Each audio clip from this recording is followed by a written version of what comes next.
देख रहे हैं आखिरी सौदा और मैं हूं हर्षदा साहब। मैं हूं प्रदीप पंड्या। सबसे पहले इस वक्त की बड़ी बातें। निचले स्तरों से निफ्टी में सुधार देखने को मिला है। अगर आप केवल निफ्टी पर नजर डाल रहे हैं तो आपको लगेगा कि बाजार कोशिश कर रहा है ऊपर जाने की, भले ही कितनी ही अड़चने आ रही हो, लेकिन बाजार में निफ्टी के बाहर देखिए मिड कैप स्मॉल कैप में गिरावट जारी है। मिड कैप इंडेक्स अभी काफ़ी ज़्यादा कमज़ोर आपको दिखाई देंगे। मार्केट ब्रेथ काफ़ी ज़्यादा कमज़ोर दिखाई देगी। 3 में से 2 स्टॉक्स नीचे हैं और ओवरऑल मार्केट का मूड फिलहाल बिकवाली का दिखाई देता है। अगर आप खास तौर पे सेक्टर्स की बात करें तो बैंक ऑफ इंडिया के कमज़ोर नतीजे आए हैं। जिस तरह से करीब दुगने नए एनपीएस हुए हैं 7,000 करोड़ के, जो 3,000 के मुकाबले में तो बहुत ज़्यादा बड़ा आंकड़ा है, उससे मार्केट काफ़ी नर्वस हुआ है। एसबीआई जैसा दिग्गज भी, जिसके नतीजे शुक्रवार को आए थे, उस पर भी आज रिएक्शन हो रहा है। तो सारे के सारे सरकारी बैंक गिरे हैं। उनके पीछे पीएसयू बैंक इंडेक्स गिरा है और निफ्टी बैंक भी उस वजह से कमज़ोर हुआ है। तो ओवरऑल बाजार पे बैंकिंग शेयरों ने आज दबाव डाला है। इसके अलावा फार्मा और पावर, ये 2 और सेक्टर हैं जो दबाव डाल रहे हैं। और संभाल कौन रहा है? आईटीसी अकेले अपने दम पे लगातार आप देखिए 35 से 40 पॉइंट का कंट्रीब्यूशन केवल आईटीसी की ओर से आ रहा है। तो बाजार में इस वक्त अगर आईटीसी 0 होता तो निफ्टी जो आपको ऊपर दिखाई दे रहा है वो दरअसल नीचे दिखाई देता था। तो आईटीसी को डिस्काउंट करके आप देख सकते हैं बाजार का मूड दरअसल काफ़ी कमजोरी का दिखाई दिया है। ट्रेडर्स क्या कर रहे हैं ऐसे में? फिलहाल थोड़ा साइडवेज माहौल है कहना चाहिए, क्योंकि 9,500 के कॉल में राइटिंग हो रही है और नीचे 9,400 के पुट में राइटिंग हो रही है। लेकिन आज देखिए सुबह हमने 9,500 के करीब जाने की कोशिश की थी, तो उस लिहाज से लगता है कि उस लेवल पर उस उछाल का फ़ायदा ट्रेडर्स ने राइटिंग के लिए उठाया है और वो एक काफ़ी अहम रेजिस्टेंस बन चुका है। एक्सपायरी में अब केवल 3 दिन बाकी हैं। ऐसे में सबसे ज़्यादा पोजीशन 9,500 पे बनी हुई है और राइटिंग हो रही है, तो इसका साफ मतलब है कि 9,500 के नीचे एक्सपायरी होगी। ये तो अब ट्रेडर्स पक्के तौर पे मान चुके हैं हर्षदा। और देखिए आप सेंसेक्स निफ्टी में हमने देखा है बहुत ही सीमित दायरे में ट्रेड बनता हुआ दिखाई दिया। हालांकि दिन के लो से कुछ रिकवरी जरूर आई है, लेकिन आप अभी भी देखिए 9500 से हम काफ़ी दूर हैं। 9443 के आसपास इस समय निफ्टी ट्रेड करता हुआ। साथ ही साथ अगर आप नजर डालें सेंसेक्स की चाल पर 100 पॉइंट का उछाल जरूर है, लेकिन यहाँ पर भी हमने देखा है ऊपरी लेवल्स पर काफ़ी ज़्यादा प्रेशर आज इंडेक्स ने दिखाया है। मिड कैप्स की हालत खराब है, 150 अंक नीचे इनफैक्ट, और ये लगभग लगातार चौथा सेशन या 5वां सेशन होगा जहां पर मिड कैप्स पिट रहे हैं। बैंक निफ्टी, पीएसयू बैंक क्योंकि काफ़ी दबाव में है, ये इंडेक्स भी करीब 50 पॉइंट नीचे। तो आइए बताते हैं आपको आज ऐसे माहौल में कहां होगी हमारी नजर।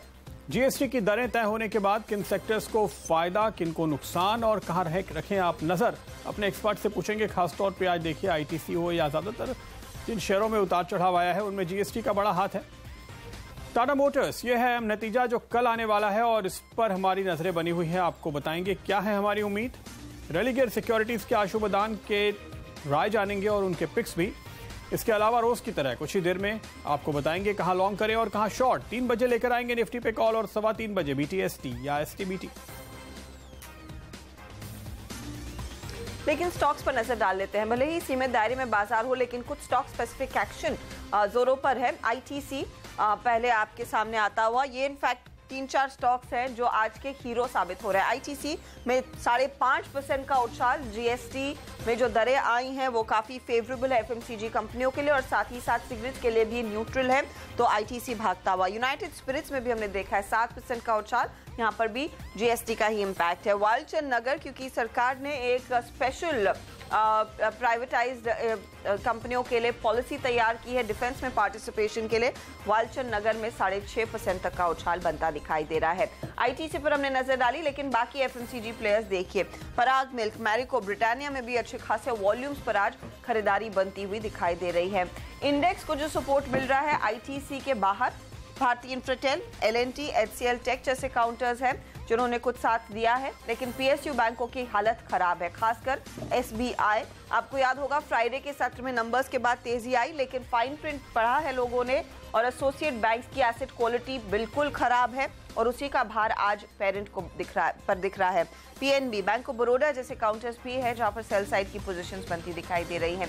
एविएशन के लिए जीएसटी को लेकर एक मेजर नेगेटिव है, आप देख सकते हैं जेट, इंटरग्लोब, स्पाइस जेट में अच्छी खासी बिकवाली, इनफैक्ट स्पाइस और जेट में सबसे ज्यादा गिरावट आज के सत्र में बनती दिखाई दे रही है। मिड कैप के दूसरे काउंटर जहां पर सेल साइड की पोजीशन है, वीआरएल लॉजिस्टिक्स नंबर से निराश बाजार, एमबीएल इंफ्रा में बिकवाली, कैप्लिन पॉइंट पॉइंट लगातार भाग रहा था, यहां पर हमने देखा है ब्रेक लगा है। नतीजों का इम्पैक्ट देखिए, बैंक ऑफ इंडिया बहुत ही खराब प्रदर्शन, यहां पर एसेट क्वालिटी के कंसर्न्स बरकरार, 9% नीचे। मेग मनी ऑर्गेनिक्स नंबर्स के बाद 5% की गिरावट। वेंकीज का परफॉर्मेंस लेकिन बढ़िया रहा और वो स्टॉक करीब 5% ऊपर है आज के ट्रेड में। और आइए अब चार्ट्स पर नजर डालते हैं। सबसे पहले बात करेंगे निफ्टी की। आज हमने देखा एक गैप अप ओपनिंग हुई, ये पिछले दिन की क्लोजिंग हुई थी वो लेवल है। ये 5 मिनट के चार्ट हैं आपके सामने, एक एक कैंडल 5 मिनट की है, तो आप देख सकते हैं कि ये क्लोजिंग के मुकाबले में आज हमने काफ़ी उछाल के साथ शुरुआत देखी और शुरुआत के साथ ही हम ऊपर गए। तो ये जो एक बड़ा आप शैडो देख रहे हैं शुरुआती 5 मिनट में, किस तरह से बिकवाली आई ऊपर के स्तर से, जहां हमने एक बार की कोशिश की 9500 का लेवल पार करने की, लेकिन वहां से जो गिरे तो उसके बाद ये गिरावट लगातार चलती हुई दिखाई दी। और फिलहाल हम एक बेस बनाने की कोशिश कर ज़रूर रहे हैं। पिछले करीब पौने घंटे के दौरान मार्केट में रिकवरी आती हुई दिखाई, लेकिन फिर से दबाव आ गया है। तो ये जो फिलहाल आप मार्केट में स्ट्रक्चर देख रहे हैं, ऊपर खुले लेकिन टिक नहीं पाए। एक इंटरेस्टिंग बात आपको दिखाई देगी, पिछले कई सेशन में हम देख रहे हैं कि गैप बन रहे हैं और बहुत ज़्यादा गैप बन रहे हैं मार्केट में। ये आपके सामने इस वक्त करीबन पिछले 10 दिनों के चार्ट हैं और आप यहाँ पर लगातार देख सकते हैं कि गैप अप होते हैं, गैप डाउन्स होते हैं, बहुत ज़्यादा गैप के साथ ट्रेड चल रहा है, जो कहीं ना कहीं मार्केट में एक बढ़ती हुई अनिश्चितता का संकेत है। वॉलेटिलिटी बढ़ गई है और टिक नहीं पा रहे हैं मार्केट, और डायरेक्शन थोड़ा सा जो अभी तक बहुत कॉन्फिडेंस था कि एक रेंज में है मार्केट और अप ट्रेंड है, वो कहीं ना कहीं वीक हो रहा है। लेकिन इस वक्त अगर आप मार्केट का इमीडिएट ट्रेंड देखें तो जो कि आप ये इस वक्त स्ट्रक्चर देख पा रहे हैं आपकी स्क्रीन पे, पिछले 4 दिनों का ट्रेड आप देख सकते हैं। कहीं ना कहीं पिछले दिन के जो पिछले हाईज हैं उनको हम पार नहीं कर पा रहे हैं। आज भी हमने कोशिश की लेकिन ऊपर की तरफ हम अटकते हुए नजर आए हैं। तो ये लगातार एक डाउनवर्ड ट्रेंड बनता हुआ दिखाई दे रहा है। लेकिन नीचे की तरफ आप ये जो लकीर देख रहे हैं, ये एक इम्पॉर्टेंट सपोर्ट भी बरकरार है निचली तरफ और वो भी टूट नहीं रहा है। तो शायद एक ट्रायंगुलर फॉर्मेशन में हम जा रहे हैं। हालांकि ये शुरुआती संकेत है, लेकिन यहाँ पर अगर आप लेवल समझने की कोशिश करें, आज के दिन ऊपर की तरफ इस डाउनवर्ड स्लोपिंग लाइन के हिसाब से जो हम रुकावट देख रहे थे वो है 9480 की, और 9480 आज का एग्जैक्ट ओपनिंग का लेवल था। ऊपर गए, टिक नहीं पाए और नीचे आ गए।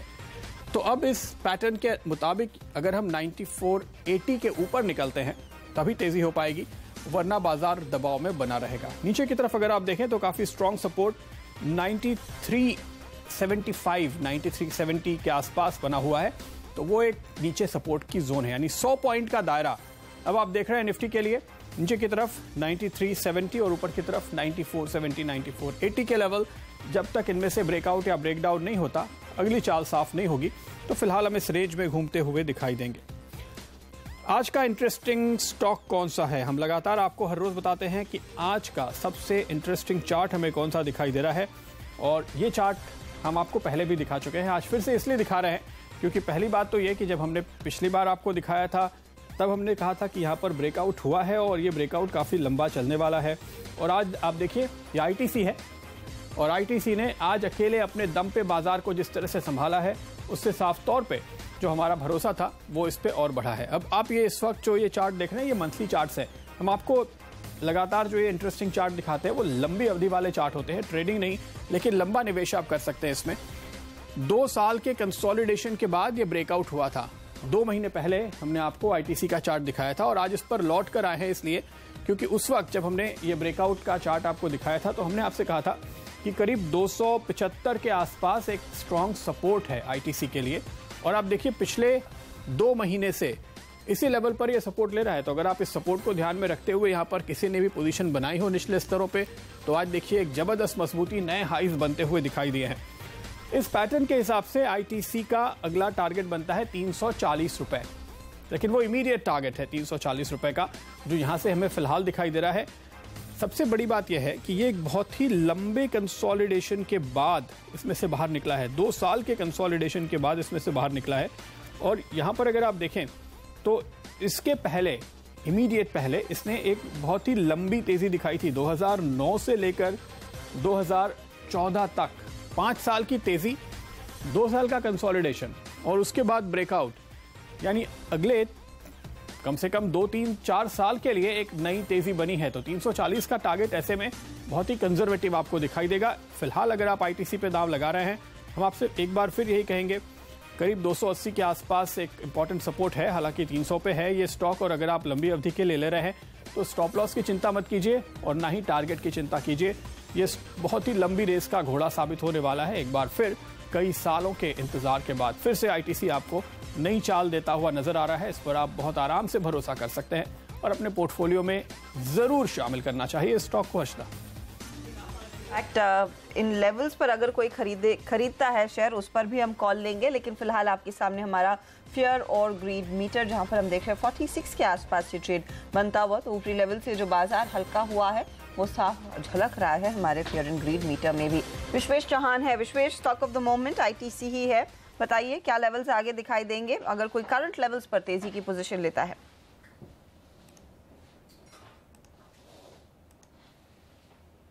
मेरे हिसाब से हर्षिता, जैसे प्रदीप जी ने हाईलाइट किया, हमारा भी वही मानना है। इनफैक्ट आईटीसी नहीं, एचयूएल में भी सिमिलर पैटर्न है। तो कहीं ना कहीं जो अगर ट्रिगर असेस करने की कोशिश करें तो with GST kicking in FMCG कंपनियों के लिए अच्छा साबित होगा। ये एक ब्रॉड फैक्टर हो सकता है और इतने बड़े कंसोलिडेशन के बाद निकला है। तो मेरे ख्याल से जो कंजर्वेटिव टारगेट बात करें, ये सीरीज में 315 के हम एक्सपेक्ट कर रहे हैं आईटीसी में। और अगर वेव थियरी या थोड़ा सा लॉन्ग टर्म प्रोजेक्शन करें तो मेरे हिसाब से 360, 380 और फिर 430 ऐसे 3-4 टारगेट अपसाइड में आ रहे हैं। बट मेरा ऐसा मानना है कि जब मार्केट की टाइट टर्न होगी और यहाँ से हम लोग एटलीस्ट 200 से 400 पॉइंट का करेक्शन एक्सपेक्ट कर रहे हैं निफ्टी में, उस वक्त में आईटीसी शॉर्ट टर्म में शायद 315 करके वापस से फिर से एक बार 290-300 की रेंज में मिल सकता है। अगर मार्केट घूमता है तो शायद ये अपसाइड जा सकता है। तो मेरी ऐसा सलाह रहेगी, अगर आप बहुत ही शॉर्ट टर्म ट्रेडर हो तो 292 के स्टॉप लॉस के साथ आप लॉन्ग करिए। अगर आप मीडियम टर्म ट्रेडर हो, थोड़ा अक्यूमुलेट करिए, 315 बुक कीजिए, वापस आपको 290 मिलेगा। मेरा ऐसा मानना है कि मीडियम टर्म के लिए एक बार आप थोड़ा सा रुक के बाय करिए। मार्केट में शायद 200-300 पॉइंट की घटावट ड्यू है। अच्छा, आप कुछ और काउंटर्स जो इस समय एक्टिव होने लगे हैं, भारतीय इंफ्राटेल पर अपनी राय दीजिए। करीब 1.5-2% की बढ़त दिखा रहा है। ये क्या काफी भाग गया या फिर अभी भी मौका है पोजीशन लेने का?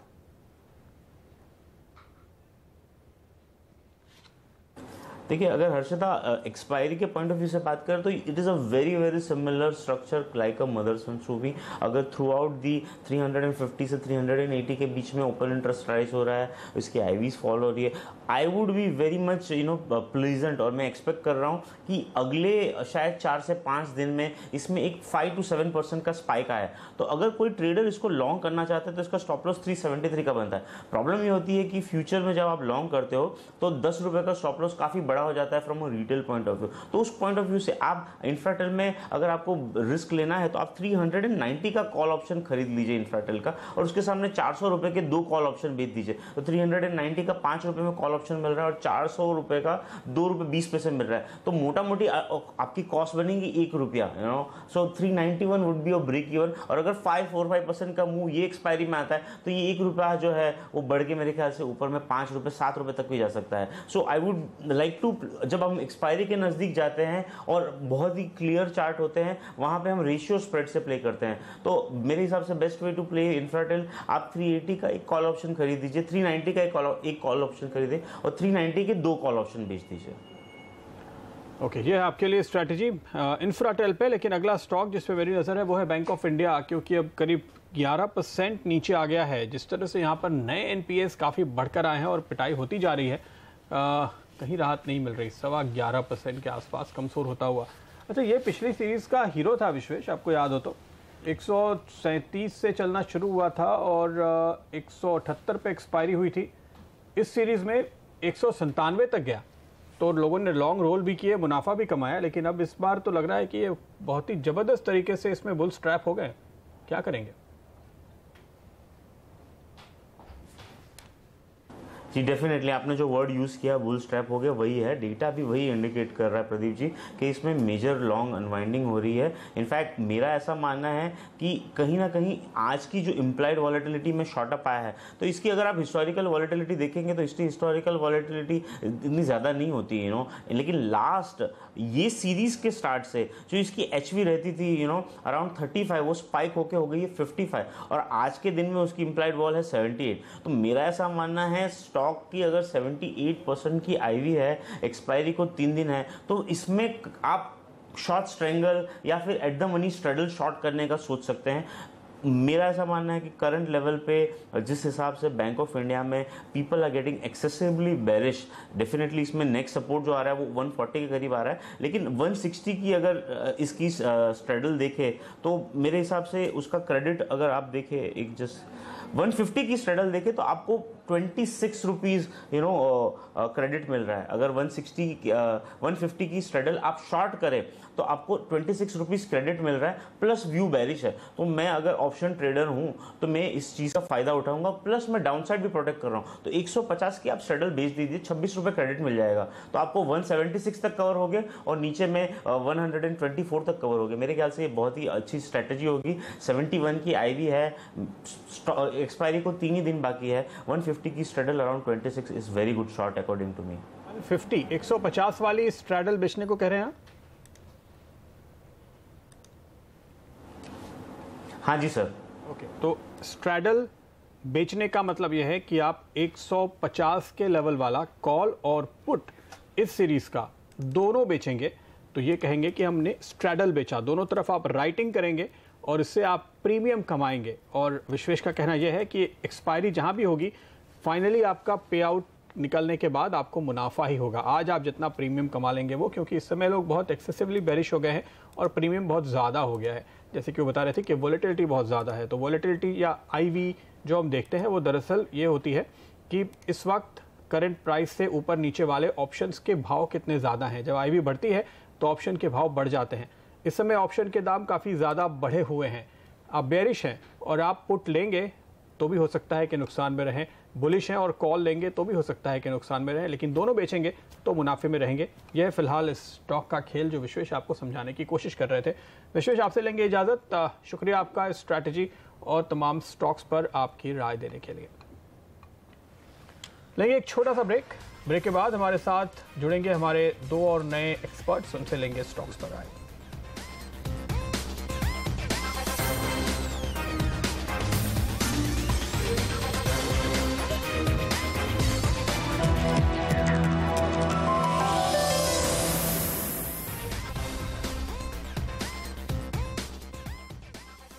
आप देख रहे हैं आखिरी सौदा और बाजार की चाल में फिलहाल आप देख सकते हैं दबाव गहराता हुआ। मिड कैप इंडेक्स 200 पॉइंट गंवा चुका है।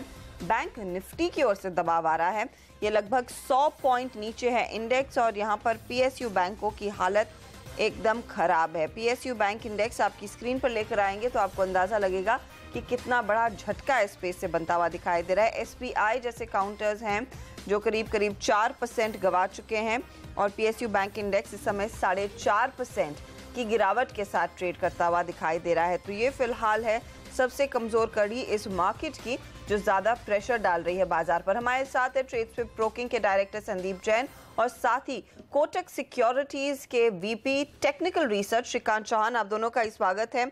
श्रीकांत, बैंक निफ्टी क्या शॉर्ट बनता है?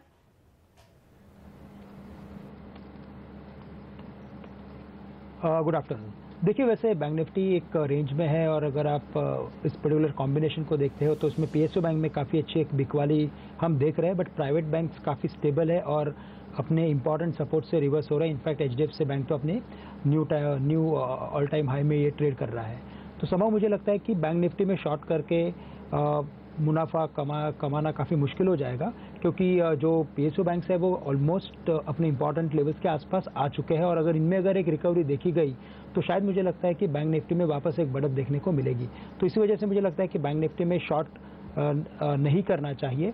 इनफैक्ट ये काफ़ी इंपॉर्टेंट सपोर्ट के आसपास है और अगर 1-2 दिन में अगर हमें कोई पीएसयू बैंक्स में अगर टर्न या तो यू टर्न अगर दिखाई दे तो लॉन्ग करके चले। आई थिंक वहाँ पे अच्छी एक सामने अपवर्ड रैली देखने को मिल सकती है। ओके, लेकिन यहाँ पर आप देखिए इस समय अगर मैं नज़र डालूँ तो श्रीकांत साफ तौर पे बहुत सारे बैंक हैं। बैंक ऑफ इंडिया तो छोड़िए, वहाँ पे जो परिणाम आए हैं उसके बाद शॉर्टिंग हो रही है। करीब 85 लाख शेयर्स का ट्रेड हो चुका है पिछले पौने घंटे में। लेकिन इसके अलावा इलाहाबाद बैंक देखिए तेज़ी से गिरा है और करीब 10-11 लाख शेयर्स यहाँ पर बिके हैं पिछले करीब आधे पौने घंटे के अंदर, जो पूरे दिन के वॉल्यूम का तकरीबन 1/4 है। और इसकी वजह से ये स्टॉक आपको क्रैक होता हुआ साफ नज़र आ रहा है। सिंडिकेट बैंक देखिए, इंडियन बैंक देखिए, यूनियन बैंक देखिए, कैनरा बैंक देखिए, बैंक ऑफ बड़ौदा देखिए, ये सारे वो सरकारी बैंकों के स्टॉक्स हैं जो लगातार गिरे हैं और काफ़ी तगड़े वॉल्यूम के साथ गिरे। खास बात यहाँ पे ये है, बैंक ऑफ बड़ौदा में पिछले आधे घंटे में 20 लाख शेयर्स बिके हैं, जो अब तक के दिन के एवरेज का तकरीबन 20% है। तो बड़ी क्वांटिटी में जाहिर है कि बड़े निवेशक बेचकर निकलने की कोशिश कर रहे हैं इन स्टॉक्स को।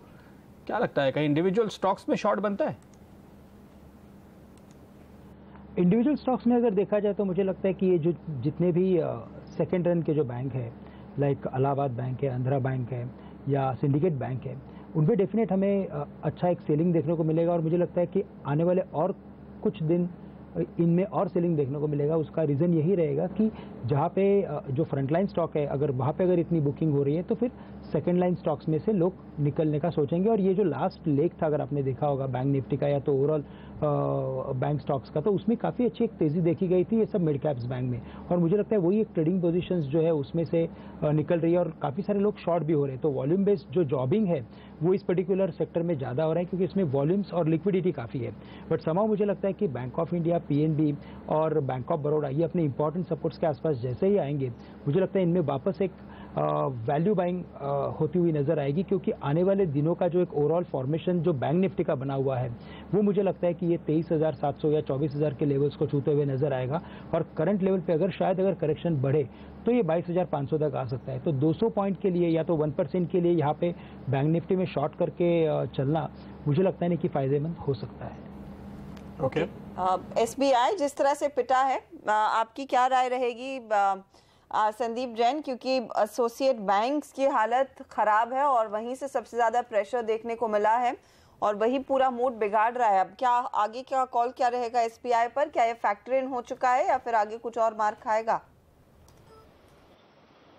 नहीं, देखिए रिजल्ट्स आए थे और मैं था भी इस रिजल्ट्स के दौरान आपके चैनल पे, तो रिजल्ट्स तो ठीक ही थे। और सर्टेनली देखिए जो एसोसिएट बैंक्स है उनके मर्जर को लेकर डेंट सर्टेनली पड़ा है, बट ओवरऑल आई फील कि it is a buy on decline stock. Certainly नीचे आए तो कहीं ना कहीं लेने का ही बनता है, क्योंकि सिनर्जीज बहुत ज़बरदस्त मिलेगी। ये थोड़ा जो स्केल का जो बेनिफिट मिलेगा वो मिलेगा, बट कहीं ना कहीं आज certainly it is not a good day to recommend also this stock, क्योंकि 5% करीब 4.5-5% टूटा हुआ है। बट मुझे ऐसा लगता है कि इस स्टॉक में मुझे कन्विक्शन आता है कि ये लॉन्ग रन में certainly it will out perform.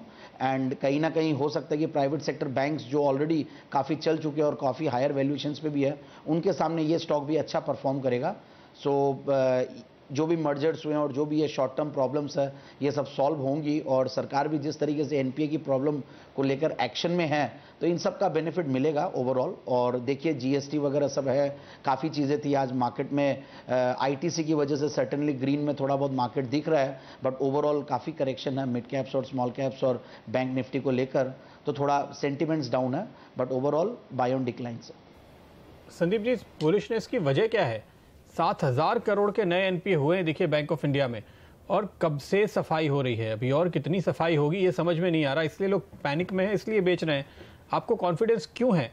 क्या आप ये कह रहे हैं कि अगली तिमाही में अब एनपीए नहीं बढ़ेंगे इन सरकारी बैंकों के? मुझे ऐसा लगने लगा प्रदीप जी, क्योंकि इस बार जो रिजल्ट्स आए हैं कुछ बैंक्स के ऐसे आए हैं कि वहाँ पे पिछले 1-2 क्वार्टर से धीरे धीरे चीज़ें ठीक होने लगी हैं। और एक चीज़ ना भूले कि बहुत बड़ा इवेंट इंडियन इकोनॉमी का हिस्टोरिकली सबसे बड़े इवेंट्स में से होगा, जो डिमोनेटाइजेशन वाला फेज था वो निकला है, फिर उसके बाद मार्च एंडिंग थी, तो ओवरऑल ये क्वार्टर्स थोड़े अलग टाइप के थे। अब आने वाले दिनों में देखना होगा और किस तरीके से जीएसटी का इम्प्लीमेंटेशन आता है, किस तरीके से सरकार कई चीज़ें ला रही है, जैसे कि इन्वाइट्स है और ये जो भी REITs और सारी चीज़ें हैं, तो इन सब हो सकता है ये सारे जब इम्प्लीमेंट होंगे, और जो कि सारे यही सेक्टर्स है जो बड़े बड़े इंफ्रास्ट्रक्चर कंपनीज है, रियल एस्टेट कंपनीज है, वहीं पे ही प्रॉब्लम्स आ रही है और वहाँ पे सरकार ने भी अब काफ़ी एक्शन लेना शुरू किया है। तो क्योंकि सरकार ये तो समझ गई कि इन कंपनीज की प्रॉब्लम को सॉल्व करना पड़ेगा, तो ऑटोमेटिकली कहीं ना कहीं बैंक्स की प्रॉब्लम सॉल्व होगी, इकोनॉमी में ग्रोथ आएगी, तो ऑटोमेटिकली सारी चीज़ें इन प्लेस आएगी। It may take time, year, और हो सकता है 1.5 साल 2 साल लगे, बट ओवरऑल लॉन्ग रन में कहीं ना कहीं ये पे करेगा।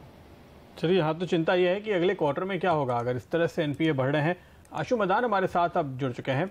आशु, क्या लगता है आपको, हमारे दोनों एक्सपर्ट श्रीकांत और संदीप ये मान रहे हैं कि सरकारी बैंकों में पैनिक करने के लिए बहुत देर हो चुकी है, अब तो लेना चाहिए अगर इस लेवल पर या फिर और गिरावट आती है तो। क्या आप भी इससे सहमत हैं और क्या क्या कारण होगा इस वक्त बुलिश होने का? प्रदीप, अगर आप मेरे पिछले 2 महीने का, 1-2 हफ्ते का कभी भी कोई भी रिवाइंड करके सुन लीजिए, मैंने कहा था ये सिर्फ होप ट्रेड है पीएसयू बैंक्स में। इस महीने ऑर्डिनेंस आया था, उसकी बुलिशनेस पे आपसे भी डिस्कशन हुई थी। मैंने कहा था इनके जो एनपीएस का हल है, पैसे का हल पैसे से है, बाकी ये सब चीजें हैं, इनका एग्जीक्यूशन, इंप्लीमेंटेशन, रिजल्ट बहुत बड़ा क्वेश्चन मार्क है, नहीं होगा। किसी भी रेट पे मेरा पीएसयू बैंक्स में निवेश में नहीं इंटरेस्ट है। बीच में एक रैली आई थी, हमने मिस भी जरूर की, लेकिन इस मार्केट में सर अगर आपको सस्टेन करना है, ट्रेडिंग करनी है, तो एक डिसिप्लिन जरूर रहना चाहिए। उस रैली में मुझे नहीं लगता कि कितने लोगों ने पैसे बनाए और उसके बाद इसी 15 दिन की गिरावट में कितना खो दिया होगा। अगर आप इसी एक्सपायरी में, इसी जो करंट एक्सपायरी है, इसके हाईज देखिए, पीएनबी 180 प्लस का रेट था, कैन बैंक 400 प्लस का रेट था। आप किसी भी बैंक को उठा के देख लीजिए क्या रेट थे और आज क्या रेट है। इस भाव से लेके उस टॉप के भाव तक हर भाव का बायर पूरी तरह से ट्रैप हो चुका है और सिर्फ उस होप ट्रेड की वजह से आई डोंट नो रैली में ऊपर जाते वक्त कितने पैसे बने थे और नीचे जाते वक्त कितने गुना गवा दिए होंगे। सो मैं अभी भी प्रदीप ये रिपीट करता हूं, पीएसयू बैंक, प्रदीप मैं किसी कंपनी में निवेश करना चाहता हूं या आगे इन्वेस्टमेंट करना चाहता हूं, उसमें करूंगा जहां मुझे विजिबिलिटी दिखेगी, जहां ग्रोथ दिखेगा। क्या मैं इसलिए इन्वेस्ट करूंगा कि नहीं ये खराब थी अब कम खराब हो रही है।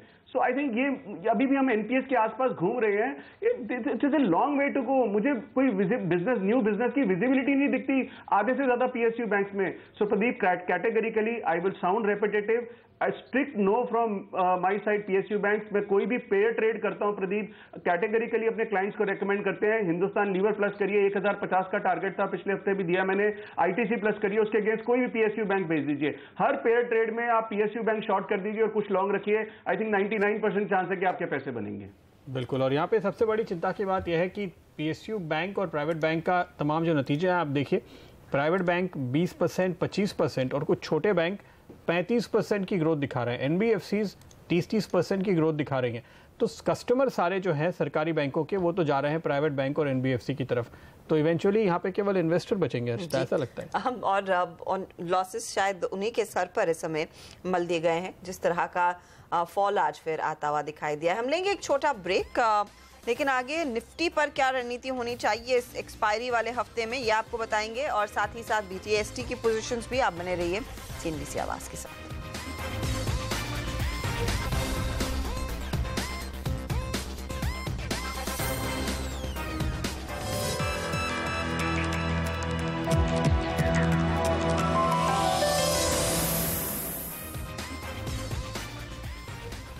तीन बज चुके हैं और बारी है निफ्टी पर कॉल लेने की, लेकिन इसके पहले आइए देखते हैं दुनिया के बाजारों की तस्वीर, क्योंकि हमारे यहाँ भी घबराहट वहीं से शुरू हुई थी। और अब इस वक्त की जो स्थिति है, आज यूरोप के बाजार मिले जुले से है, कोई खास रुझान नहीं है। अमेरिका से क्या उम्मीदें हैं? अमेरिकी मार्केट डाउ फ्यूचर्स देखकर हम समझने की कोशिश करते हैं, और डाउ फ्यूचर्स आप देखिए तो फ्लैट सा है, 20,500 तक हमने गिरते हुए देखा था डाउ को, वहाँ से रिकवर हुआ है। उसके बाद अब आज फिलहाल ट्रेडर्स इस पर कोई बेट नहीं ले रहे हैं, तो साइडवेज टू न्यूट्रल इंडिकेटर्स है फिलहाल अंतर्राष्ट्रीय बाजारों के। लेकिन हमारे एक्सपर्ट्स क्या कहते हैं? नीरव अखारिया सेल कॉल दे रहे हैं, 9390 के टारगेट 9475, यह है स्टॉप लॉस। 2 दिनों के लिए मंदी करने की राय है नीरव की ओर से। वहीं साथ हमारे दूसरे जानकार की भी राय आपकी लिए आती हुई। रवि सिंह कह रहे हैं निफ्टी में बिकवाली करें, इन्होंने जो टारगेट दिया वो 9380 का है, 2 दिनों के लिहाज से ये ट्रेड रहेगा, और साथ ही साथ यहाँ पर जो स्टॉप लॉस रहेगा वो 9480 पर आप लगाएंगे तो बेहतर है। श्रीकांत चौहान हमारे साथ है। श्रीकांत, बताइए आपकी क्या राय रहेगी निफ्टी पर अब? देखिए, मुझे लगता है कि निफ्टी में काफ़ी एक उतार चढ़ाव वाला ट्रेंड देखा जाएगा और इसी वजह से मुझे लगता है कि अगर एक पोजिशनल स्टॉप लॉस लेके अगर हम काम करते हैं तो वो ज़्यादा बेहतर हो सकता है। और इसी वजह से मुझे लगता है कि हम 9370 के स्टॉप लॉस के साथ एक निफ्टी में लॉन्ग पोजीशंस बना के रखें।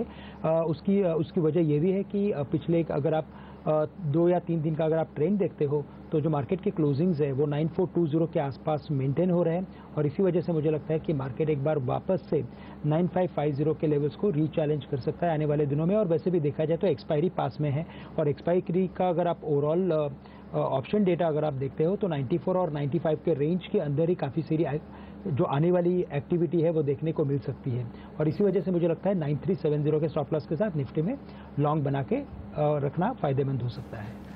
ओके, तो जैसे कि दुनिया के बाजार भी साइडवेज हैं, हम भी वैसे ही चलेंगे। श्रीकांत को लगता है फिलहाल यहाँ पर आप इसी दायरे को ट्रेड करने की कोशिश कीजिए, दोनों तरफ के मौके, और इस वक्त ज़्यादा बेहतर अपॉर्चुनिटी इन्हें उछाल की लगती है। और ये हम कुछ देर पहले आपको बता रहे थे चार्ट्स पे किस तरह से हर रोज gap up gap down gap up gap down चल रहा है, तो ये बाजार मिसलीड कर रहा है आपको लगातार और इस वजह से ये स्ट्रैटेजी श्रीकांत आपको सुझा रहे हैं। वागले साहब जुड़ चुके हैं हमारे साथ। वागले साहब, क्या कहते हैं आप?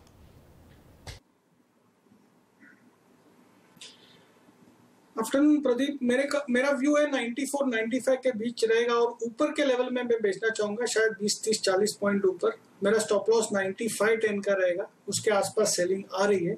और ऑन द डाउन साइड जैसे ही 94 ब्रेक होगा मैं 93.30 शायद 9300 की भी बात करूंगा। ओके, तो 9300 की तैयारी रख लीन चाहिए इस समय, ये सलाह आती हुई। कौन को क्या हो गया?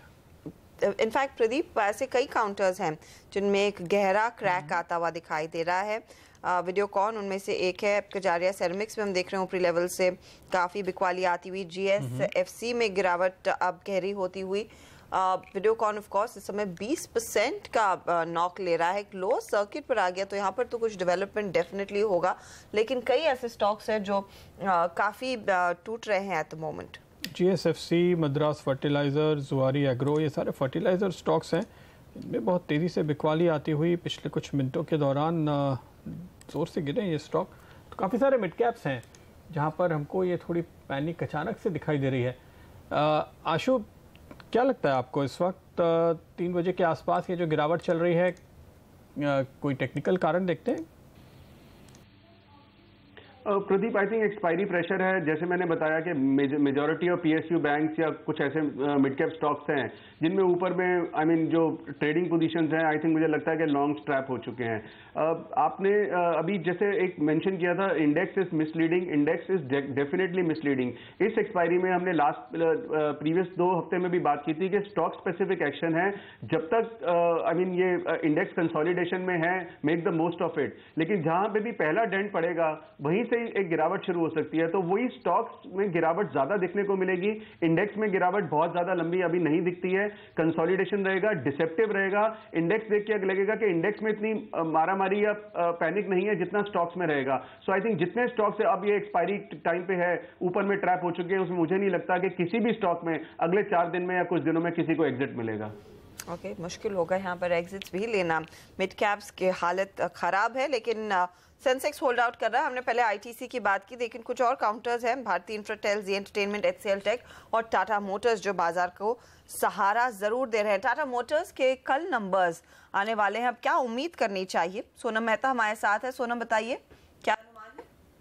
टाटा मोटर्स के आंकड़े 3 हिस्सों में बटे होते हैं। JLR स्टैंडलोन मतलब डोमेस्टिक कारोबार के आंकड़े, और उन दोनों का मर्जर मतलब कंसोलिडेटेड आंकड़े। इसमें JLR के आंकड़े सबसे अहम रहते हैं क्योंकि वो ओवरऑल कंसोलिडेटेड आंकड़ों को सबसे ज्यादा कंट्रीब्यूट करता है, लगभग 80% कंट्रीब्यूट करता है। अब JLR की वॉल्यूम से चौथे तिमाही में कमजोर रहे हैं, मामूली 6% की बढ़ोतरी हुई है, जहां पे जैगुआर की तरफ से तो मदद मिली, लेकिन लैंड रोवर का परफॉर्मेंस कमजोर रहा है। मार्जिन JLR के सबसे अहम होते हैं और वहां पर हमारा अनुमान है कि 13% पे मार्जिन आ सकते हैं पिछले साल के 16.2% के मुकाबले। स्टैंड लोन कारोबार या फिर डोमेस्टिक कारोबार की बात करें तो उसका परफॉर्मेंस बेहद ही खराब रहा है। पैसेंजर व्हीकल की बिक्री तो मजबूत रही, हेक्सा और टियागो को मिले बेहतरीन परफॉर्मेंस के कारण, लेकिन जो कमर्शियल व्हीकल सेगमेंट है वहां पर बिक्री कमजोर रही है। जो एमिशन नॉर्म का ट्रांजिशन हुआ BS3 से BS4 में, इसके कारण काफी दिक्कत हुई सेगमेंट में, और इसी BS3 इन्वेंट्री को खत्म करने के लिए कंपनी ने काफी सारे डिस्काउंट्स दिए, तो उसके कारण कंपनी के मार्जिन्स पर भी दबाव बनता हुआ दिखाई देगा। स्टैंडअलोन लेवल पे हम मानते हैं कि कंपनी घाटा दर्ज करती हुई दिखाई देगी, लगभग 700 करोड़ का पिछले साल के लगभग 500 करोड़ के मुनाफे के मुकाबले, और मार्जिन्स 2.9% पे आ सकते हैं पिछले साल के 7.1% के मुकाबले। इन दोनों के आंकड़ों को मिलाकर कंसोलिडेटेड लेवल पर मुनाफे में 50% से ज्यादा की गिरावट का अनुमान है, और मार्जिन्स 11.8% पे आ सकते हैं पिछले साल की 14% के मुकाबले। GLR के मार्जिन सबसे अहम हो गए, अगर 13% के ऊपर कंपनी ने किसी तरह का भी आंकड़ा दे दिया तो बाजार इसको बेहद ही पॉजिटिवली लेगा। ओके, तो टाटा मोटर्स के नतीजों पर हम नजर रखेंगे, लेकिन फिलहाल अगर हम देखें नतीजों के पहले क्या हाल है टाटा मोटर्स का, और ये स्टॉक आपको हल्की बढ़त के साथ ही ट्रेड करता हुआ इस वक्त दिखाई दे रहा है। संदीप, क्या लगता है आपको ट्रेडर्स को क्या करना चाहिए? संदीप जैन। देखिए, होल्ड करें मेरे हिसाब से। देखिए, डिस्काउंटेड हो चुकी है काफ़ी सारी चीज़ें, जो भी है नेगेटिविटी है। बाकी सर्टेनली देखिए मार्जिन्स को लेकर जो प्रेशर है, और जो BS3 और BS4 वाला जो था वो सारे एपिसोड्स सर्टेनली आए, और Tata Motors is certainly a very big under performer. अभी पूरी तेज़ी में कहीं भी पार्टिसिपेट नहीं किया है, तो मेरे हिसाब से 420-25 का जो रेंज है जहाँ पे स्ट्रॉन्ग बाइंग आती है, और इनफैक्ट लॉन्ग टर्म इन्वेस्टर्स वहाँ पे एंट्री लेते हैं, तो मेरे हिसाब से जिन्होंने पोजीशन बना रखी है वो एक बार होल्ड करें। बाकी अगर नीचे आता है 420 का रेंज और 400 से 425 का जो रेंज है, वहाँ पे लॉन्ग टर्म इन्वेस्टर्स इन्वेस्ट कर सकते हैं। ओके, तो ये फिलहाल आपके लिए राय आ रही है टाटा मोटर्स पे तेजी की, लेकिन बैंक ऑफ इंडिया पे जहां हमने काफ़ी ज़बरदस्त मार पड़ते हुए देखी है, इस वक्त कंपनी की प्रेस कॉन्फ्रेंस चल रही है बैंक की। आइए सुनते हैं क्या कहना है मैनेजमेंट का। Barely manages to be in positive territory. Japan has also has a combination of low growth and negative interest rates. The picture for emerging market and developing economies is more diverse.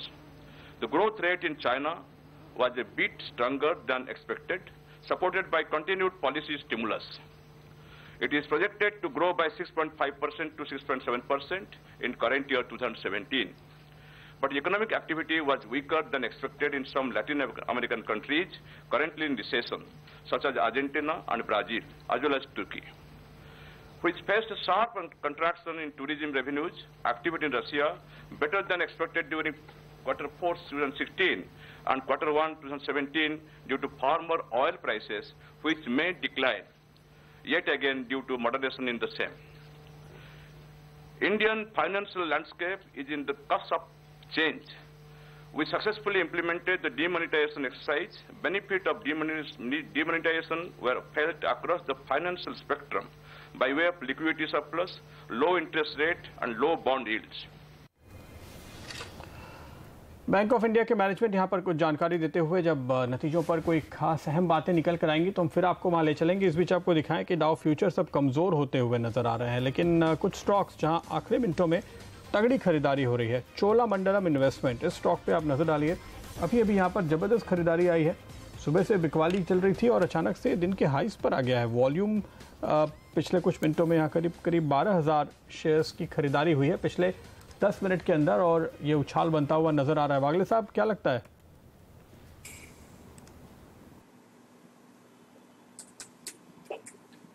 Pradeep, आप Cholamandalam investments की बात कर रहे हैं? 1015-1020 का एक strong support है, वहां पे बाइंग आई है, लेकिन इतना स्ट्रॉन्ग पैटर्न नहीं है कि यहाँ से वन वे चलेगा। मुझे अगर बाय करना है तो मैं 1060 के बाद ही बाय करूंगा, वहां पर सस्टेन होगा तो ही मैं बाय करूंगा। तो फिलहाल ये 1010-1060 ये रेंज में होगा। ओके, 1010 क्या 1016 के रेंज में शायद सपोर्ट मिलेगा और वहां पर एक बेटर ट्रेड रहेगा। फिलहाल वो स्टॉक 1050 1048 के आसपास ट्रेड करता हुआ दिखाई दे रहा है। कुछ और काउंटर जहां पर हमने देखा है नेशनल लेवल से थोड़ा सा एक्शन दिख रहा है। जेके पेपर एक काउंटर, एमएम फोर्जिंग जैसे काउंटर्स हैं जहां पर कुछ खरीदारी होती हुई, लेकिन एलटी फूड्स, कोहिनूर फूड्स, चावल पर क्योंकि जीएसटी से कुछ ज़्यादा प्रेशर नहीं आएगा, हमने देखा इन स्टॉक्स में धमाकेदार तेजी बनती दिखाई दे रही है। स्पेशली ये चावल वाली कंपनियां संदीप जैन, एलटी फूड्स जैसे प्लेयर्स काफी एक्टिव है, कोहिनूर में भी अब हम देख रहे हैं तेजी बनती हुई। ये क्या ट्रेड आगे और चल सकता है या फिर आज जितना मुनाफा है घर ले जाएं? लगता है कि देखिए, एक तो राइस पे और इन सारे जो एसेंशियल आइटम्स है उन पे सरकार ने बहुत जेनरसली और पॉपुलिस्ट होके कहीं ना कहीं बेनिफिट दिया है लोअर जीएसटी का। और दूसरी खास बात यह है कि कहीं ना कहीं जो राइस में, कुछ पर्टिकुलर राइस में और इनमें थोड़ी सी तेजी भी है कमोडिटीज़ के एंगल से भी, और डिमांड अच्छी है, और प्लस एक्सपोर्ट सेक्टर को वैसे भी बहुत फ़ायदा मिला इस जीएसटी में। तो ओवरऑल मुझे लगता है कि ये बहुत बड़ा बेनिफिशियरी रहा है पूरे जीएसटी की ये सारी चीज़ों का। और प्लस ये कंपनीज़ की बैलेंस शीट भी अच्छी है और देखिए ज़बरदस्त नेट प्रॉफिट्स आते हैं इन कंपनीज़ के। तो आई फील कि ये बाय ऑन डिक्लाइंस का स्टॉक है। आज एक तरफा तेजी आई भी है, तो मैं इन लेवल्स पे तो इमीडिएटली रिस्क रिवॉर्ड रेशियो और इन सब को देखते हुए और यूफोरिया को देखते हुए रेकमेंड नहीं करूंगा। बट कहीं भी नीचे आए, थोड़ा मार्केट के साथ करेक्शन दे दे तो नीचे आए तो अपॉर्चुनिटीज ढूंढनी चाहिए लेने की। शालीमार पेंट्स पे नजर डालिए श्रीकांत, इस पे आपकी क्या राय बनती है? देखिए 190 वाला 330 हुआ एक महीने के अंदर, और अब ये लगातार गिरावट का चौथा दिन है, 283 के आसपास चल रहा है। काफ़ी ट्रेडर्स यहाँ पे फंसे होंगे, इसमें तो कोई दो राय है ही नहीं, इतना ज़बरदस्त चला है। तो क्या निकल जाना चाहिए अगर लॉस हो रहा हो तब भी? प्रदीप जी, मुझे लगता है कि ये पेंट इंडस्ट्री है, उसमें काफ़ी अच्छी एक तेज़ी देखी थी। और जो प्राइस पैटर्न अगर आप देखते हो क्लोजली, तो उसमें आपको पता चलेगा कि जब भी हमने प्राइस एप्रिसिएशन देखा था उसमें एक वॉल्यूम एप्रिसिएशन भी देखा था। और इसी वजह से मुझे लगता है कि ये जो भी करेक्शन के दौर में अगर ये है और अगर इंपॉर्टेंट सपोर्ट्स के आसपास अगर अवेलेबल अगर हो रहे हैं, तो मुझे लगता है कि इनमें लॉन्ग पोजीशंस बनाए तो इनफैक्ट वो फायदेमंद हो सकता है। शालीमार पे अगर आप देखो तो 275 280 के आसपास इसे काफ़ी अच्छा सपोर्ट है कि ये 40% रिट्रेसमेंट एरिया के आसपास आ चुका है। मुझे लगता है कि ये लॉन्ग लेके चल सकते हैं करंट लेवल से। इनफैक्ट अगर कोई लॉन्ग पोजीशन अगर फंसी हो तो वो लगता है मुझे कि आप कंटिन्यू कर लो या तो उसको अगर एवरेज कर लो तो वो ज़्यादा फायदेमंद हो सकता है। वैसे एक एक्सो इंडिया अगर आप देखते हो तो वो भी अपने इंपॉर्टेंट सपोर्ट के आसपास आ चुका है। 1850 से लेकर 1800 के रेंज में काफ़ी अच्छा सपोर्ट है, और ये भी स्टॉक आने वाले दिनों में मुझे लगता है 2200 या 2250 के लेवल्स को छूते हुए नजर आएगा। तो ओवरऑल एशियन पेंट्स, एक्सो नोबेल या बर्जर पेंट या शालीमार, हम पर्टिकुलर इस सेक्टर के ऊपर बुलिश हैं, और जो भी करेक्शन या बिकवाली देखी जाए मुझे लगता है उसमें हम बाय करके चले तो फायदेमंद हो सकता है। ओके, तो ये कंजम्पशन स्टोरी पर बुलिश और पेंट इंडस्ट्री पर काफ़ी बुलिश है श्रीकांत, और वहाँ पर अपॉर्चुनिटीज़ ट्रेड की ढूंढनी चाहिए। इनफैक्ट एक इंटरेस्टिंग पॉइंट यहाँ पर आशु भी कह रहे थे कि अगर आपने कोई ट्रेड लेना है तो आईटीसी एचयूएल खरीदिए, बैंक्स को बेचिए। इनफैक्ट उन स्टॉक्स में कितनी और तेज़ी बनती दिखाई देगी उस पर मैं आशु की राय लूँगी ज़रूर, लेकिन फिलहाल फोकस करते हैं बीटीएसटी या एसटीबीटी पर। क्या ट्रेड सामने निकल कर आ रहे हैं हमारे जानकारों की ओर से, वो आपको बताते हैं। पहले कुणाल सरावगी, बिकवाली का ही कॉल है इनका पहला वाला, जस्ट डायल बेचिए। टारगेट रहेगा 466 रुपए का, स्टॉप लॉस इस ट्रेड में आप लगाएंगे 485 पर। इसके साथ पीएफसी पावर फाइनेंस कॉर्पोरेशन को भी शॉर्ट कीजिए 146 के टारगेट के लिए, स्टॉप लॉस 153 पर लगाएं। निशान जैन ट्रेड स्विफ्ट के सेल कॉल दे रहे हैं कोल इंडिया पे, 276 के स्टॉप, 270 के टारगेट। कर्नाटका बैंक पर भी इनकी शॉर्ट करने की राय है, 166 पे स्टॉप लॉस, 159 के टारगेट। श्रीकांत, आपके बीटीएसटी या एसटीबीटी? मुझे लगता है कि वैसे निफ्टी में जो करेक्शन है वो काफ़ी स्लो और ग्रेजुअल है, और 9420 के लेवल्स को जैसे मैं देखते आ रहा हूँ, मुझे लगता है कि उस लेवल के आसपास अगर मार्केट सस्टेन हो रहा है तो शायद कल के दिन में हमें एक पुल बैक ऊपर की तरफ देखने को मिल सकता है। और इसी वजह से मुझे लगता है कि JSW एनर्जी एक ऐसा स्टॉक है जिसे हम लॉन्ग करके चल सकते हैं। करंटली ये कुछ 65 के आसपास ट्रेड कर रहा है, 64 या 6450 के स्टॉप लॉस के साथ लॉन्ग करें। टारगेट्स रखेंगे 68 से लेकर 69 के। और एक जो स्टॉक हमें अच्छा लग रहा है वो आईटी स्पेस से है, और वो है इन्फोसिस। पिछले कई दिनों से ये 960 के आसपास सस्टेन हो रहा है, और इसी वजह से मुझे लगता है कि ये स्टॉक भी आने वाले दिनों में 990 से लेकर 1000 के लेवल्स को छूते हुए नजर आएगा। करंट लेवल से रिस्क रिवॉर्ड रेशो काफ़ी फेवरेबल है, 945 के स्टॉप लॉस के साथ इसे हम लॉन्ग करके चल सकते हैं। ओके, तो कुछ तेजी के ट्रेड्स इन्फोसिस जैसी कंपनियों में आते हुए, वागले साहब आपने क्या शेयर आइडेंटिफाई किए हैं? खरीदारी का कुछ मौका है या फिर आप शॉर्ट साइड पर ही बैठेंगे?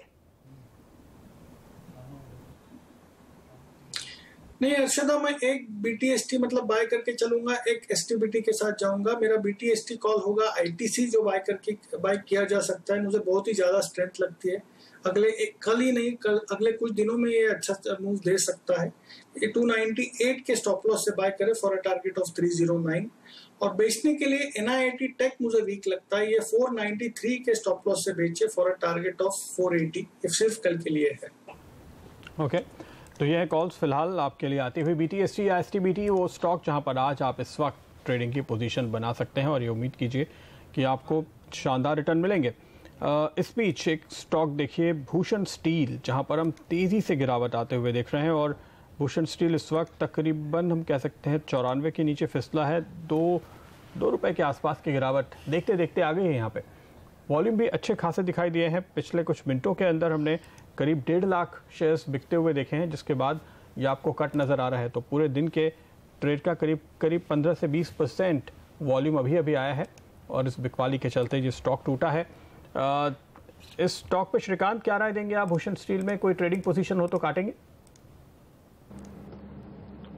बिल्कुल, मुझे लगता है कि ये जो पर्टिकुलर स्टॉक है इसमें काफ़ी अच्छी एक तेज़ी देखी गई है और पिछले आई थिंक 1.5 या 2 महीने पहले ये जो इसकी जो प्राइस थी वो 50 के आसपास अवेलेबल थी और अभी ये 100 के आसपास से करेक्ट हो रहा है। तो मुझे लगता है अभी भी इस लेवल पे भी अगर इसमें मुनाफा वसूली अगर कर लेते हैं तो ज़्यादा बेटर रहेगा, क्योंकि अदर स्टॉक्स जो है, जो फ्रंटलाइन स्टॉक्स हैं इस पर्टिकुलर स्पेस के, जैसे कि हिंडाल्को है या टाटा स्टील है, वेदांता है, मुझे लगता है कि हम अपने जो अभी राइट नाउ फंड्स हैं अगर आप इन लार्ज कैप में रखते हो तो वो ज़्यादा फायदेमंद हो सकता है, क्योंकि इनमें आने वाले दिनों में अगर मार्केट में कोई करेक्शन देखने को मिले तो एक कॉन्फिडेंस रहेगा इन पर्टिकुलर स्टॉक्स को और ऐड करने का। और इसी वजह से मुझे लगता है कि भूषण स्टील को बेच के अगर आप ये फंड्स टाटा स्टील में कन्वर्ट करते हो तो ज़्यादा बेहतर हो सकता है।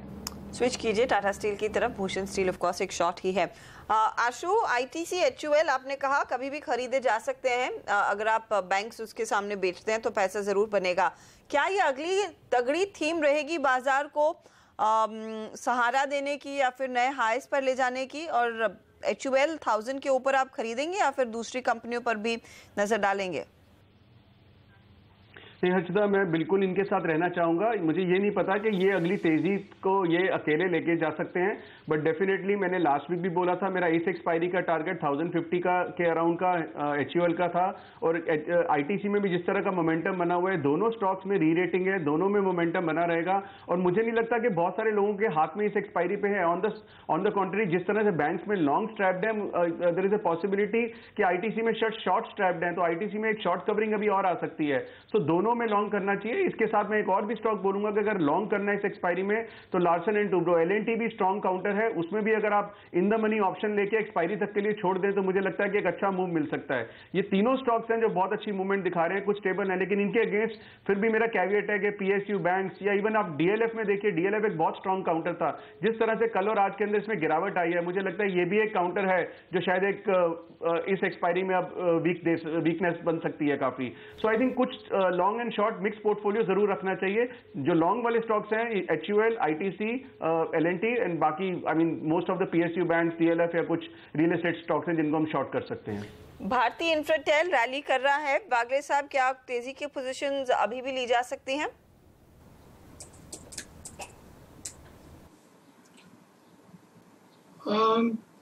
हर्षदा, नहीं, मैं वेट करूंगा क्योंकि मेरा मार्केट व्यू इतना बुलिश नहीं है, इनफैक्ट बेरिश है। 397 के ऊपर अगर ये निकल जाता है, वहां पर एक काफी स्ट्रॉन्ग रेजिस्टेंस है, तो अभी आप बाय भी करते हैं तो एक 7-8 रुपए की अपसाइड होगी, जो कि इंट्राडे के लिए ठीक है। पोजिशनल तौर पे मैं वेट करूंगा। ओके, एडलवाइस फाइनेंशियल्स, इस बीच आप देखिए यहाँ पर एक उछाल आया है, करीबन 2-2.25 लाख शेयर्स की खरीदारी भी हुई है और ये तो लगातार आउट परफॉर्मर बना हुआ है। आज फिर से एक मजबूती का रुख बनता हुआ स्टॉक पे और अब दिन के हाईस पर ये लौट चुका है, नुकसान से मुनाफे में आता हुआ। श्रीकांत, क्या लेने की राय है? मुझे लगता है कि ये जो स्पेस है इसमें एक काफ़ी इंटरेस्टिंग बाइंग चल रहा है और इनफैक्ट अगर देखा जाए तो मुझे लगता है कि ये स्पेस के जितने भी स्टॉक्स हैं उनमें आने वाले कुछ महीनों तक और अच्छी तेज़ी देखी जा सकती है, क्योंकि हमें लगता है कि ये जो ओवरऑल मार्केट का जो एक मोमेंटम है वो काफ़ी स्ट्रांग है, और ये जो निफ्टी है वो शायद 10,000 या 10,500 के लेवल्स को आने वाले 6-7 महीने में क्रॉस कर सकती है। तो ये पर्टिकुलर सेक्टर के लिए काफ़ी बुलिश है। और प्लस अगर आप देखेंगे तो सेक्टरल रोटेशन चल रहा है कि जैसे अगर इंफ्रा करेक्ट हो गया तो फिर उस वक्त मेटल्स चल जाते हैं, मेटल्स करेक्ट होते हैं तो शायद कोई और सेक्टर चलता है। तो ये जो एक सेक्टरल रोटेशन वाली जो एक्टिविटी हम देखते हैं, और इसी वजह से हम पीएसयू बैंक्स में बुलिश हैं। तो मुझे ये बोलना है कि अगर एक सेक्टरल रोटेशन वाली अगर तेज़ी अगर इस मार्केट में है तो ये तेज़ी काफ़ी लंबी अवधि तक चल सकती है, और इसी वजह से मुझे लगता है एडलवाइज भी करंट लेवल से लॉन्ग करके चल सकते हैं। आई थिंक 170-175 के आसपास ये अवेलेबल है, लेकिन जो इसके ओवरऑल टारगेट्स हैं वो क्लोज टू 220 से लेकर 225 के हैं, और पिछले आई थिंक 2 या 3 महीने में ये जो 170 के लेवल से या 165 के लेवल से इसके आसपास इस पर्टिकुलर स्टॉक में काफ़ी अच्छा एक सपोर्ट दिखाई गया है। अच्छा, 2 काउंटर्स आईसीआईसीआई बैंक और एक्सिस बैंक पर अपनी राय दीजिए श्रीकांत। सिर्फ ट्रेड के लिहाज से क्या किया जाए? देखिए, मुझे लगता है कि आईसीआईसीआई बैंक में अगर ट्रेडिंग व्यू से अगर लॉन्ग करना है तो मुझे लगता है कि अभी जो 295 के लेवल्स थे कि जिसके ऊपर ये स्टॉक सस्टेन ही नहीं हो रहा था, मुझे लगता है वो एक फाइनल स्टॉप लॉस रख के इसमें लॉन्ग करके चल सकते हैं, क्योंकि मार्केट में फ्लक्चुएशंस है। लेकिन समाव मुझे लगता है कि ये भी स्टॉक आने वाले दिनों में 330 या 335 के लेवल्स को छूते हुए नजर आएगा। रिस्क रिवॉर्ड रेशियो फेवरेबल है, और अगर इंडसइंड बैंक देखते हो तो मुझे लगता है कि ये भी स्टॉक अपने इंपॉर्टेंट लेवल को करेक्ट कर चुका है। 1380 से लेकर 1390 के आसपास इसमें काफ़ी अच्छा सपोर्ट है, लेकिन 1370 के स्टॉप लॉस के साथ इंडसइंड बैंक को अगर हम लॉन्ग करके चलते हैं तो टारगेट्स रहेंगे कुछ 1440 से लेकर 1480 के। ओके, ये स्ट्रैटेजी है फिलहाल आपके लिए। लेकिन अगर हम देखें आगे, कल फाइनेंशियल सर्विसेज सेक्टर से जिन स्टॉक्स पर हमारी नज़र होगी, सेंट्रल बैंक ऑफ इंडिया और कैपिटल फर्स्ट, इनके नतीजे आने वाले हैं, और जाहिर है कि इन दोनों स्टॉक्स में काफ़ी हद तक उतार चढ़ाव देखने को मिल सकता है। हाल में अलग अलग वजहों से हमने पहले ही उतार चढ़ाव देखा भी है। कैपिटल फर्स्ट में वॉबक के हिस्सा बेचने की खबर के चलते हमने काफ़ी उथल पुथल देखी थी। वागले साहब, इन दोनों के चार्ट्स पे अगर आप नजर डालें, कैपिटल फर्स्ट और सेंट्रल बैंक, क्या नतीजे के पहले कोई पोजीशन बनती है? प्रदीप, सेंट्रल बैंक में तो वीकनेस है। मुझे लगता है ये 110, 108 की तरफ जाएगा। करंटली ये 113, 114 है, तो मैं इसमें बाय करने की तो सलाह बिल्कुल भी नहीं दूंगा। कैपिटल फर्स्ट ऑलरेडी गिर चुका है, तो शायद इसमें सरप्राइज हो सकता है। करंट लेवल्स पे नहीं रिजल्ट है तो मैं अवॉइड करूंगा, लेकिन 680, 670 ये एक लेवल है जहां पर मैं सपोर्ट के तौर पे देखूंगा।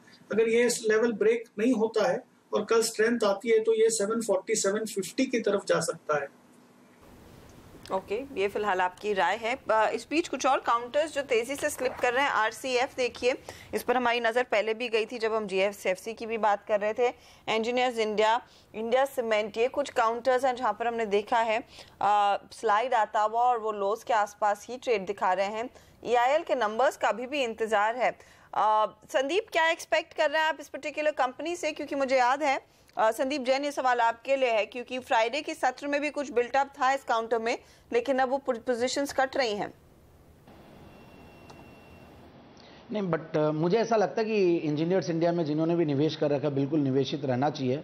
समहाउ मुझे ये स्ट्रांग लगती है कंपनी, सारे लिहाज से, बैलेंस शीट के लिहाज से भी और फंडामेंटल्स के लिहाज से भी। ये थोड़े बहुत जो भी करेक्शंस आते हैं और ओवरऑल देखे तो बहुत ज़्यादा कोई बहुत बड़ा रनअप नहीं आया। तो आई फील कि अब थोड़ा सा आज, क्योंकि माहौल मैं सबको सुन रहा हूँ तो थोड़ा बेरिश सा माहौल ज़्यादा हो गया है। कंसेंसस सही है कहीं ना कहीं बेरिशनेस का, बट ये ध्यान रखना चाहिए कि मुझे ऐसा लगता है कि एफआईआईज जब भी आते एक्टिव होते हैं तो कहीं ना कहीं इंडेक्स मैनेजमेंट भी काफ़ी होता है, और स्मॉल कैप्स और मिड कैप्स चूंकि वो लोग बहुत ज़्यादा निवेश नहीं कर पाते इनमें, तो डीआईआईज की भी प्रॉफिट बुकिंग आ जाती है, ऐसा मुझे लगता है। और हो सकता है कि अभी उनकी प्रॉफिट बुकिंग है, क्योंकि बहुत निचले स्तरों से उन्होंने ज़बरदस्त 3-4 महीनों में बाइंग की है, तो थोड़ी बहुत प्रॉफिट बुकिंग आएगी। और नीचे आता है तो कुछ स्मार्ट मनी जो साइड में पड़ा है और न्यू मनी है वो कहीं ना कहीं एंट्री लेगा। और मेरे हिसाब से जिन लोगों ने भी ले रखा है, माल ले रखा है, जो भी पोजीशंस बना रखे हैं, अपने स्टॉप लॉसेस का ध्यान रखें, लिवरेजिंग का ध्यान रखें, बाकी बिल्कुल निवेशित रहना चाहिए। निवेशित रहने की राय है। लेकिन साथ ही अगर हम देखें आशु, एक सेक्टर एविएशन का जहां पे हम देख रहे हैं लगता है कि जीएसटी की वजह से काफ़ी मार पड़ेगी, काफ़ी गिरावट दिखी। इंटरग्लोब में पिछले कुछ मिनटों के दौरान अच्छे वॉल्यूम के साथ थोड़ी बाइंग आई है। क्या आपको लगता है कि इस सेक्टर में गिरावट में खरीदारी करनी चाहिए या अभी दूर रहेंगे? नहीं प्रदीप, बिल्कुल करनी चाहिए। मैं इस सेक्टर में बहुत पॉजिटिव हूँ और जिस तरह से मैंने कई बार कई महीनों से हमारी बात चल रही है, हेडरूम बहुत बड़ा अवेलेबल है इंडिया के पास।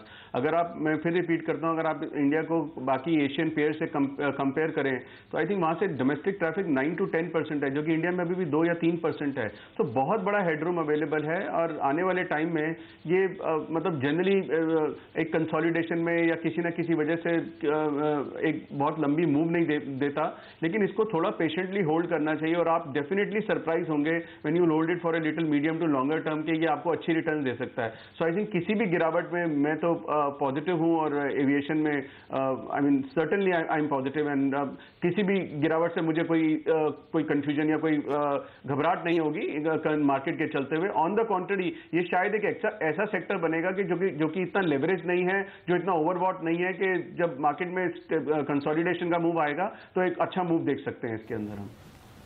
ओके कुछ और काउंटर्स जो स्लाइड कर रहे हैं उसमें Mastek, south east Asia marine, JSFC है, दीपक फर्टिलाइजर जैसी कंपनियां हैं जो औंधे मुंह गिर रही हैं। अपोलो टायर्स पर भी अब बिकवाली का दबाव आता हुआ। इनफैक्ट अपोलो टायर्स 1.5% गवा चुका है पिछले 15 मिनटों में, वो आपकी स्क्रीन पर लेकर आएंगे। फटाफट बताइए वागले साहब, जाते जाते क्या बेचें इसे? श्रीकांत, आपकी क्या राय रहेगी? मुझे लगता है टायर स्टॉक्स में हम लॉन्ग करके चल सकते हैं क्योंकि उनमें एक ओवरऑल जो लॉन्ग टर्म फॉर्मेशन है वो काफ़ी स्ट्रॉन्ग है और मुझे लगता है आज एक जो ओपेक नॉन ओपेक की जो एक मीटिंग है इसी वजह से मुझे लगता है थोड़ा प्रॉफिट टेकिंग हो रहा है इस पर्टिकुलर सेक्टर में। बट अदरवाइज मुझे लगता है कि आने वाले दिनों में अपोलो टायर्स और MRF आउट परफॉर्मर रह सकते हैं along with JK tyres. But जो फर्टिलाइजर स्टॉक्स है उनमें काफ़ी अच्छी एक बिक वाली देखी गई है, या शिपिंग स्टॉक है जिसमें एक सेल ऑफ देखने को मिला है because of fall in Baltic index. तो शिपिंग स्टॉक से दूर रहे, लेकिन डेफिनेटली अपोलो टायर्स या टायर स्टॉक्स हम लॉन्ग करके चल सकते हैं। ओके, बाजार बंद होने वाला है, लेकिन 2 स्टॉक जल्दी से अगर श्रीकांत नजर डालें, अडानी पावर और धनलक्ष्मी बैंक, तगड़े वॉल्यूम के साथ दोनों में बिकवाली आई है।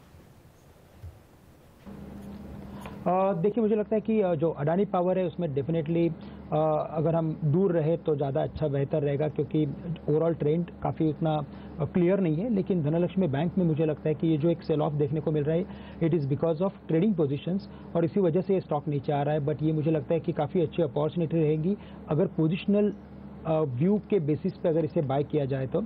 करंटली ये चल रहा है 35-36 के आसपास, लेकिन समाव मुझे लगता है कि ये करंट लेवल से 35 से लेकर 33 या 34 के रेंज में काफ़ी अच्छा सपोर्ट है। 50% रिट्रेसमेंट एरिया भी आ जाएगा, तो मुझे लगता है कि अगर पोजिशनल व्यू से लॉन्ग करे धनलक्ष्मी बैंक को तो वो ज़्यादा फायदेमंद हो सकता है। ओके, आखिरी 1 मिनट ट्रेड का और 9439 के आसपास दिन की समाप्ति होती दिखाई देगी, ऐसा ही लग रहा है। मिड कैप इंडेक्स 200 पॉइंट नीचे, बैंक निफ्टी में हमने देखा है 100 अंकों से ज़्यादा की गिरावट। आज के टॉप लूजर्स में ऑफकोर्स बैंक्स ही सबसे आगे हैं। SBI जैसी कंपनियों बैंकों में हालत खराब थी, लेकिन बैंक ऑफ इंडिया सबसे बड़ा फैक्टर रहा है आज PSU बैंक इंडेक्स के टूटने का, बिखरने का। बैंक ऑफ बड़ौदा, PNB जैसे काउंटर्स की भी हालत बेहद खराब आज बंद होते होते। करीब 2-2.5% का नुकसान इस पूरे इंडेक्स इन स्टॉक्स में देखने को मिला और 1.5% या फिर आधा % नीचे वो बैंक निफ्टी ट्रेड करता हुआ।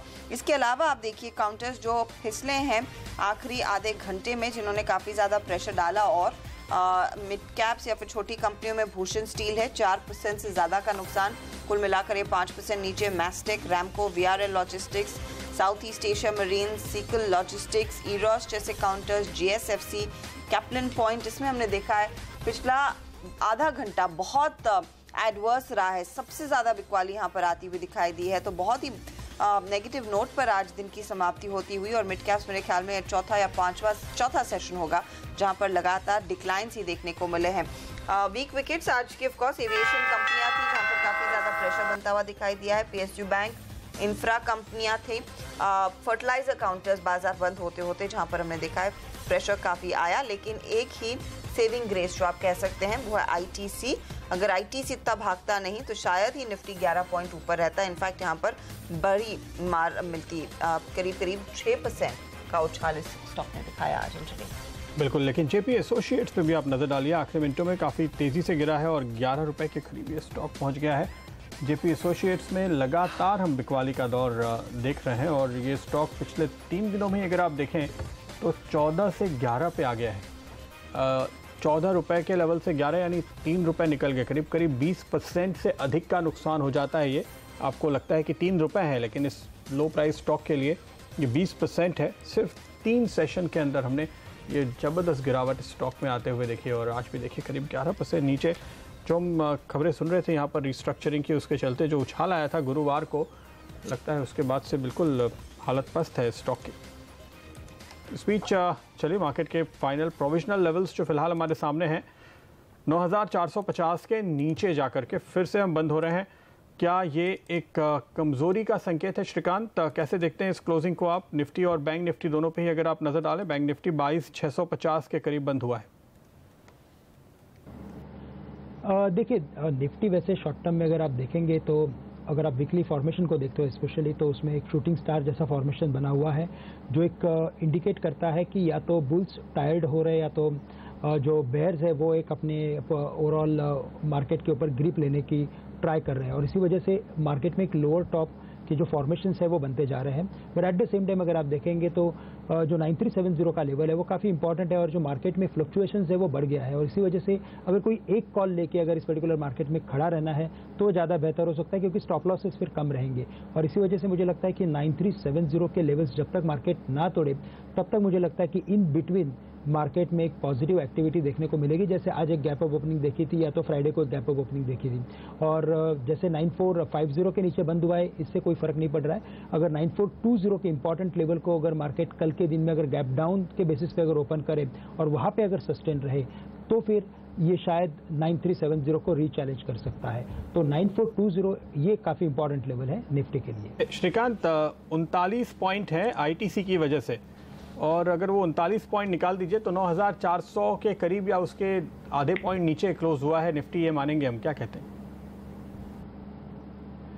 बिल्कुल, जैसे प्रदीप जी, मैंने एक अगर आप 2003 से लेकर 2006 के मार्केट को अगर आप ट्रैक करते हो तो उसमें भी हमने एक ऐसा ही ट्रेंड देखा था जिसमें एक कुछ गिने चुने स्टॉक की वजह से मार्केट ऊपर या तो ऊपरी लेवल पे वो सस्टेन रहता था और फिर बाकी स्टॉक्स में करेक्शन होके या बाकी बड़े बड़े सेक्टर्स में करेक्शन होने के बाद फिर वापस मार्केट अपना एक ट्रेंड को रिज्यूम कर लेता था और वैसे ही एक ट्रेंड वापस हम देख रहे हैं। और ये जो ओवरऑल बुल मार्केट होता है उसमें एक ऐसा ही ट्रेंड देखने को मिलता है। बट अगर आप बेयर ट्रेंड देखते हो तो उसमें एट अ टाइम आप बहुत सारे स्टॉक्स में एक सेल ऑफ देखते हो और इसी वजह से मार्केट बहुत जोर से या स्पीड से नीचे आता है। बट अगर बुल मार्केट होता है तो उसमें कुछ एक स्टॉक्स परफॉर्म करते हैं, बाकी के स्टॉक स्पेसिफिक बेसिस पे करेक्ट होते हैं और फिर वापस रैली को रिज्यूम करते हैं। और इसी वजह से मुझे लगता है कि 9370 जब तक ना टूटे तब तक मार्केट अपने एक साइडवेज कंसोलिडेशन में हो सकता है या तो ऊपरी तरफ वापस एक बार रैली को रिज्यूम करते हुए नजर आ सकता है। शुक्रिया श्रीकांत। आशु, संदीप जैन और संदीप बागले, आप सभी का हमारे लिए समय निकालकर अपनी राय देने के लिए। बाजार पर दिन की समाप्ति निफ्टी जाकर टिका है 10 पॉइंट ऊपर 9438 पर, सेंसेक्स 100 पॉइंट ऊपर, लेकिन मिड कैप्स में सबसे ज्यादा मारकाट मची है आज फिर। तो ऐसे दिन स्टॉक 2020 के नतीजे कैसे हैं ये भी आपकी स्क्रीन पर अब आ रहे हैं। नीरज और हेमंत के बीच मुकाबला हुआ और नीरज ने बाजी मारी है, करीब 1.5% की कमाई नीरज ने की, आधे % से ज्यादा की कमाई हेमंत की टीम ने की है आज। अब देख लेते हैं कौन से स्टॉक्स है हमारे दोनों कैप्टन्स की टीम में। नीरज की टीम में देखिए सारे तेजी वाले खिलाड़ी। वालचंद नगर 5% ऊपर, एल्कॉन इंजीनियरिंग 4.5% का उछाल, भारत बिजली में 3% की तेजी और मदरसन सुमी भी इन्होंने तेजी का ही कॉल लिया 2% ऊपर। हेमंत की टीम में फ्यूचर एंटरप्राइजेस, डीवीआर, रोल्टा, जेवी केमिकल्स और जैन इरिगेशन का डीवीआर शामिल था।